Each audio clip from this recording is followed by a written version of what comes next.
Good morning, everyone. The topic of today's discussion is anatomy of roots, angiosperm roots. Briefly about the contents of the angiosperm roots, we will be dealing with the introduction, transverse section of a dicot root, the sunflower root, Helianthus annuus, transverse section of a monocot root, the maize root, Zea mays, conclusion, references, and MCQs. Now, what is a root?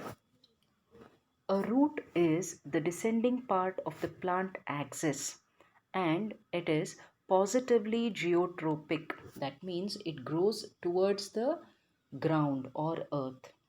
The first root of angiosperms develops from the radicle and is called the taproot in dicots.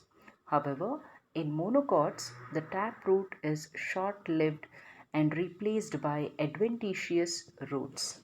Roots serve several important functions like anchorage, storage of food materials, absorption of water, and mineral salts. Now, coming to the transverse section of a young root of sunflower or Helianthus annuus and maize or Zea mays. In both the cases, that is, in both dicot and monocot roots, the transverse section is more or less circular in outline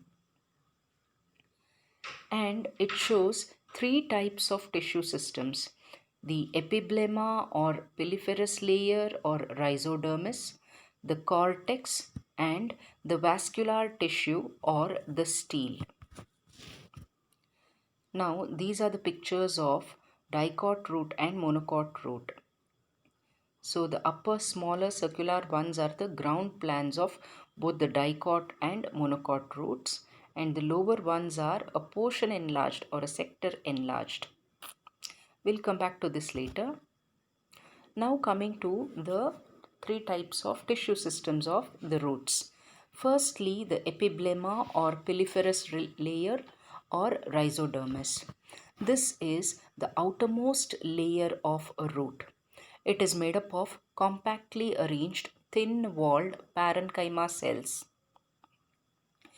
in both cases, and in monocots there may be a few layers of exodermis due to suberization. There is no intercellular spaces in this layer and there is no cuticle and there is no stomata. So intercellular spaces, cuticle and stomata are absent in this epiblema or piliferous layer or rhizodermis of the roots.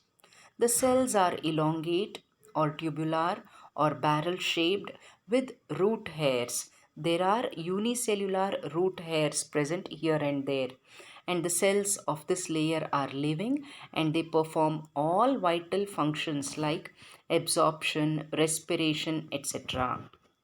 So, the outermost layer in both the cases you can see is the piliferous layer, and you can see some root hairs arising from some of the cells of the piliferous layer. Next, coming to the cortex. The cortex is seen below the epiblema and it has two zones: the outer general cortex and the innermost layer of cortex called as the endodermis. So this is about the cortex. So once again here you all can see this is there is the cortex below the piliferous layer or below the epiblema. The wide zone is the cortex.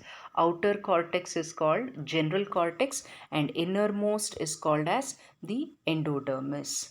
The general cortex is a massive region of cortex and consists of several layers of thin walled, loosely organized parenchyma cells with conspicuous intercellular spaces. So, the massive region of cortex consisting of several layers of parenchyma cells is called as the general cortex. Next comes the endodermis. You all can see a continuous circular layer after the cortex. Innermost layer of cortex is the endodermis. So the endodermis is the innermost layer of cortex, and this surrounds the inner stellar region. And here the radial and inner tangential walls of endodermal cells show Casparian strips. The radial and inner tangential walls of the endodermal cells show Casparian strips.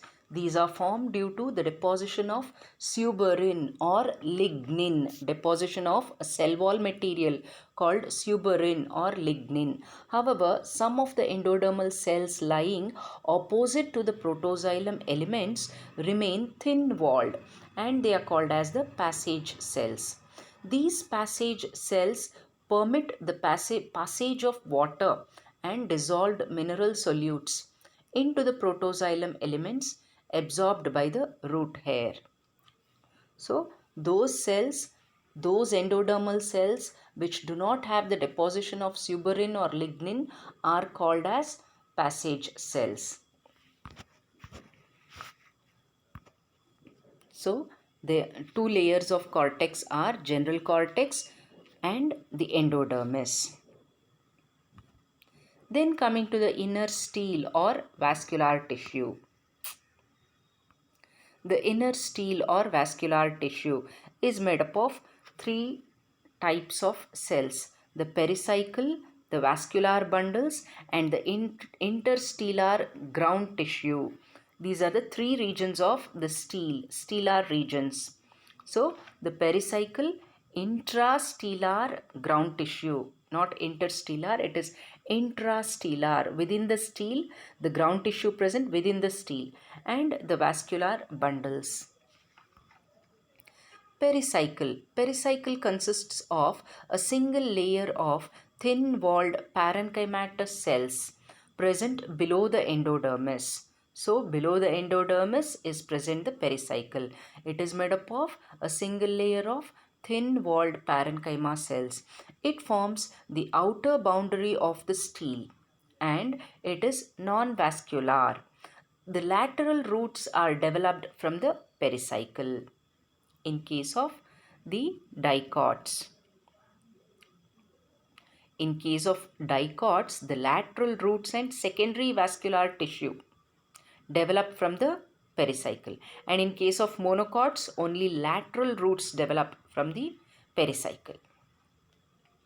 Then coming to the vascular bundles. The vascular bundles are radial and exarch. They are diarch to tetrarch, means they may be 2 in number or 4 in number in dicots, and polyarch in monocots, more than 6 in monocots. So many arcs, polyarch in monocots. There are in dicots there are 4 separate xylem and 4 separate phloem strands on alternating radii, and in monocots there are more than 6 bundles in alternating radii.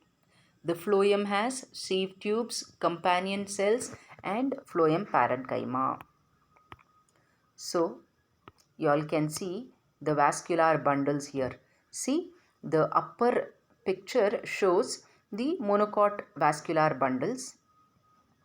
There are many, more than 6 bundles, and the biggest metaxylem element is towards the center or towards the pith, and the smaller protoxylem elements are facing the periphery, the pericycle or the exterior of the root. Such a condition is called as exarch nature. When the protoxylem faces the periphery, metaxylem faces the inner side of the root, it is called as exarch nature. Radial means the xylem bundle lies in a separate radius, and by the side of it is a phloem bundle. Then comes a xylem bundle, again a phloem bundle, xylem, phloem, like this. They lie in alternating radii, separate planes. So it is called as radial and exarch. The lower picture is that of the dicot stele, root stele, and it clearly shows 4 xylem bands or 4 xylem strands, which again shows radial arrangement. And here also you can clearly make out the exarch nature of roots. that is metaxylem facing the center and protoxylem facing the periphery, and each xylem bundle alternates with the phloem bundle. Then again there is a xylem bundle and then again a phloem. Xylem, phloem, xylem, phloem. So like this. So the roots have radial and exarch nature. Then coming to the intrastellar ground tissue. Intrastellar ground tissue is the parenchyma and the pith. Parenchyma present in between the xylem and phloem bundles and in the central pith or medullary region. So it may be divisible into two types, the conjunctive tissue and the pith or medulla.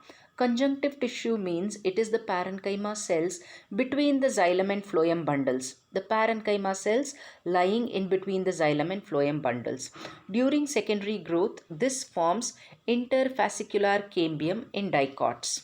From this parenchyma arises interfascicular cambium in dicots. The next type of intrastellar ground tissue is the pith or medulla. Pith is the central portion of the root, the parenchyma present in the central portion of the root. Pith is very less scanty or it is almost absent in dicots. But pith is very large in monocots. There is a large pith in monocots. Compactly arranged parenchyma without intercellular spaces in Bengal gram. So in dicot Bengal gram, when you take a transverse section, you can see there is no intercellular spaces in the parenchyma cells. So to see the picture of the pith, see, you all can see here. In the center of the upper picture, there are a lot of parenchyma cells. So you can see there is a wide pith in monocot root. While in case of dicot root, the below picture, you can see very less parenchyma cells in the center, or it is almost obliterated. Pith is absent or cut off or obliterated due to the development of some sclerenchymatous cells in the center of the root. Now coming to the differences between monocot and dicot roots. The monocot root, pericycle has lateral roots in monocot root, and the number of xylem and phloem bundles are 8 to many or more than 6, you can say. Xylem vessels are oval or rounded as you can see in the picture. Conjunctive tissue is mostly sclerenchymatous. Pith is large and well developed. There is no secondary growth. These are the features of a monocot root. While in dicot roots, the pericycle gives rise to not only lateral roots but also cork cambium and a part of vascular cambium, that is during secondary growth. Okay. Then the number of xylem and phloem bundles are 2 to 6, not more than 6. Xylem vessels are polygonal or angular in shape, not rounded or oval as in case of monocot roots.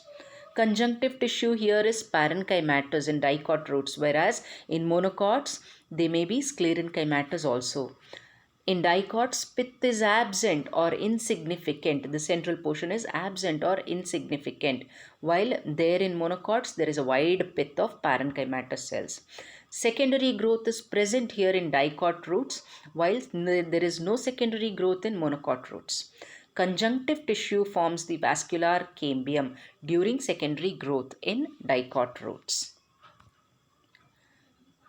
So this is the conclusion. We studied about epiblema or rhizodermis or piliferous layer, then the cortex, which is divisible into two types, general cortex and endodermis.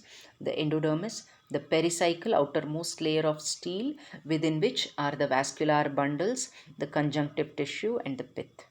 The vascular bundles are radial, exarch, di to tetrarch or polyarch in monocots.